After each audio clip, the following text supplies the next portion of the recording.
April 13th, 1743. In the Virginia wilderness, a boy is born into privilege, yet destined to become the voice of liberty. His name, Thomas Jefferson. Jefferson's father, a surveyor and planter, died when Thomas was just 14, but the legacy he left behind was one of knowledge. Education became young Thomas's obsession.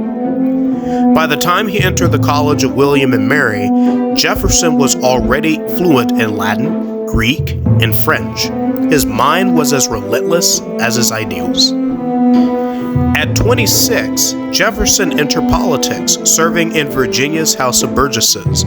His speeches were soft-spoken, yet powerful, but it was his pen, not his voice, that would change the course of history. The year was 1776. With war raging, the colonies needed a declaration, a bold statement to the world. The task fell to Jefferson. His words ignited a revolution. They were radical, they were dangerous, and they became the foundation of a new nation. After independence, Jefferson served as Virginia's governor, but war followed him home. In 1781, British troops nearly captured him at Monticello. He fled, but the experience haunted him. In 1785, Jefferson replaced Benjamin Franklin as U.S. ambassador to France. There, he absorbed the Enlightenment, fascinated by ideas of liberty, science, and the arts. Returning to America, Jefferson became the first Secretary of State under George Washington, but he clashed with one man more than any other, Alexander Hamilton. Their feud shaped the country. Hamilton envisioned a strong central government. Jefferson believed in states' rights. The rivalry birthed the first political parties. In 1800, Jefferson and Adams faced off in the most controversial elections in history. It ended in a tie, sending the decision to the House of Representatives. Jefferson emerged victorious, becoming the third president of the United States.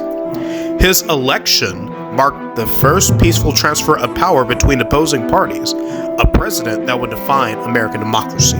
In 1803, Jefferson doubled the size of the nation with the Louisiana Purchase, acquiring vast lands from France for just $15 million. To explore this new land, Jefferson sent Lewis and Clark on a 2-year journey to chart the unknown. Their discoveries would open the West.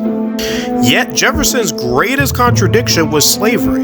He wrote that all men were created equal, yet he owned over 600 enslaved people. Even as he outlawed the international slave trade, he failed to free those in bondage at Monticello. On July 4th, 1826, the 50th anniversary of the Declaration of Independence, Thomas Jefferson took his last breath. He never knew that his old rival, John Adams, died that same day.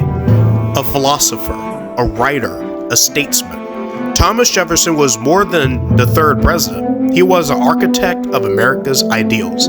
Yet his legacy is as complex as the nation he helped build.